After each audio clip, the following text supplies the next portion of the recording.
ഇവര് മൂന്ന് പേരും വരിക്കുന്നുണ്ടേ. ഇവര് മൂന്ന് പേർക്കും അസലായിട്ട് എണ്ണാൻ അറിയാം അല്ലേ? 10 പേരൊന്ന് മലയാളത്തിൽ എണ്ണാൻ പറ്റും നിങ്ങൾക്ക്? 1 2 3 4 5 6 7 8 10. 1 2 3 4 5 6 7 8 9 10. ഇത് ഇംഗ്ലീഷിൽ എണ്ണോ മോളെ? 1 2 3 4 5 6 7 8 9 10.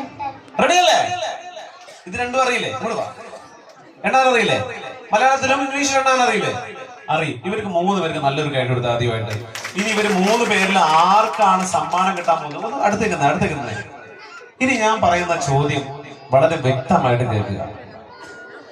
ഞാൻ എന്താണോ പറയുന്നതിന് വിപരീതമായിട്ട് ഞാൻ ഇംഗ്ലീഷ് പറയുമ്പോ, മലയാളം പറയുമ്പോ, ഇംഗ്ലീഷ് പറയുമ്പോ റെഡി? തുടങ്ങാം. നമുക്ക് മനസ്സിൽ തുടങ്ങാം. 1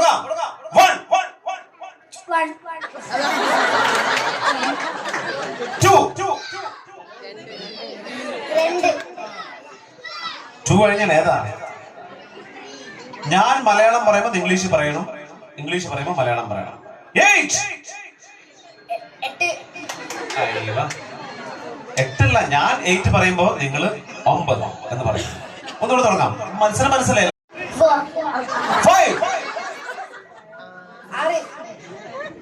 കറക്റ്റാണ്. അവിടെ കറക്റ്റാണ്. ഇവിടെ പോയി.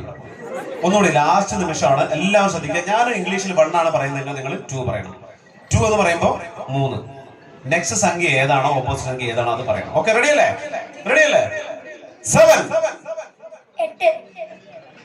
എന്താ കൈയടിക്കുക? അതല്ലേ കറക്റ്റ് അല്ലേ? 7 പറഞ്ഞാൽ 8 എന്നല്ലേ? എന്റെ കൺഫ്യൂഷൻ ആക്കല്ലേ? 3 4 6 ready 2 3 3 ഒരു കൈയടി 8 1 2 3 4 5